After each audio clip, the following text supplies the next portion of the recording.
Bonjour, nous sommes actuellement le 20 août 2008, il est un peu plus de 5h30 de l'après-midi, et aujourd'hui est un jour relativement spécial. Oui, car si vous le voyez bien, je suis dehors. En principe, quand je sors comme ça, absolument pour rien, je fais une croix sur mon calendrier. Je vous rassure, il n'y a pas beaucoup de croix, mais il y en a un peu. Alors, aujourd'hui, je voudrais vous parler, étant donné qu'il fait beau. Ah oui, ça aussi, ça mérite même une double croix sur mon calendrier. Il fait beau dehors. Je voudrais vous parler un peu de ce qu'il y a à l'extérieur de chez moi. Peut-être pas tout le monde a la possibilité d'avoir ça. Je vous parle des arbres. Des arbres qui sont relativement fournis en fruits cette année. Oui, je n'invente rien, il y en a par milliers des fruits. Là notamment, nous avons des toutes petites pommes. Ouais, elles sont vraiment petites. Ici, nous avons des fraisiers avec des framboisiers. Oui, bon, ça ressemble absolument à rien parce que c'est légèrement le champ de mine, mais c'est des framboises. Ici, nous avons encore des pommes. Une autre variété de pommes, mais quand même plus grosses. Elles ne sont pas mûres, les pommes. Ça serait tardé, mais pas encore.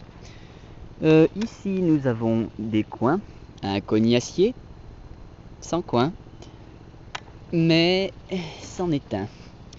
Là, nous avons encore des pommes, encore plus grosses. Oui, avant ici c'était un verger. Ça explique tous ces arbres fruitiers.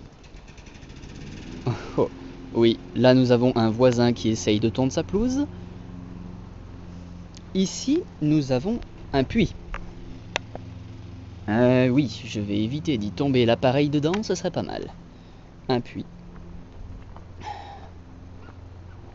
Là, nous avons aussi autre chose dont j'aimerais vous parler, que je ne vous ai pas parlé encore. C'est du raisin de table. Oui, j'ai dit du raisin de table, c'est-à-dire du raisin comestible. La seule différence, c'est qu'il n'est pas mûr. Et ici, si vous voulez vraiment tout savoir, c'est le compteur. Totalement inutile. Je vais vous faire voir quelque chose d'autre. Oui. Ça se passe ici. Ok. On va passer à ça tout de suite. Je voudrais simplement vous faire voir un autre arbre. Et cette fois-ci, je vais me permettre de ramasser un fruit dessus. C'est ça. Oui. Bon, avec la pluie qu'il a fait hier, c'est légèrement le champ de mine. Mais ça devrait faire l'affaire. Ça. Ok, ça doit être légèrement à contre-jour. Vous y voyez absolument rien. D'accord. Ça. Et des prunes. Elles sont très bonnes et très juteuses. C'est la pleine saison. Donc ça, je me permets de le manger. Ça, comme vous l'aurez pas remarqué, c'est une poule. Rassurez-vous, je ne suis pas un paysan ou quelque chose du genre. Non, je suis simplement un no-life.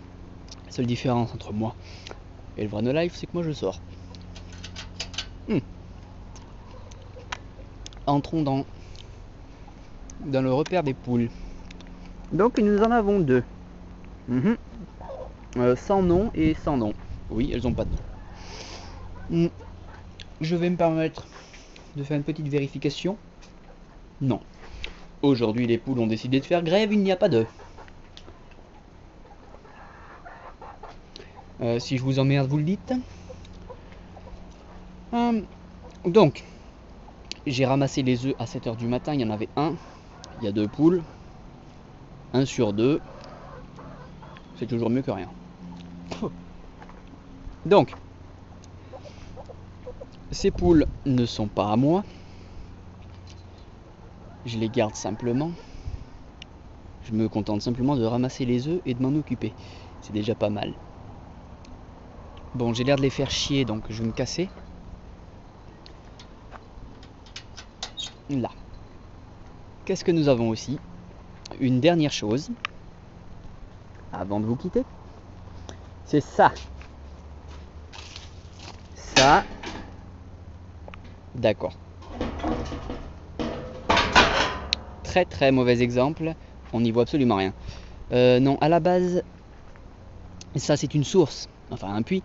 Mais la seule différence avec celui que je vous ai montré tout à l'heure, c'est que l'eau qui est à l'intérieur est potable cette fois.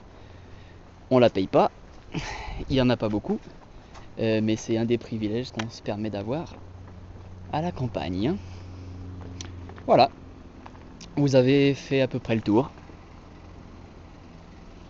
de chez moi. Ah, et ouais, mon voisin vient de se ruiner dans les groseilles. Oh oui, j'ai des groseilles aussi. Non, mais je vais pas aller le voir parce que si je vais voir les groseilles et que je le... Ouais, il y en a qui savent pas bien marcher, hein. C'est ce qui arrive quand on se fait vieux. Mon voisin a à peu près la cinquantaine d'années.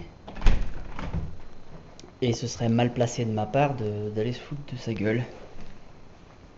Bien, maintenant si vous le permettez, c'est 6h moins quart, je vais manger un petit truc parce que j'ai une petite faim.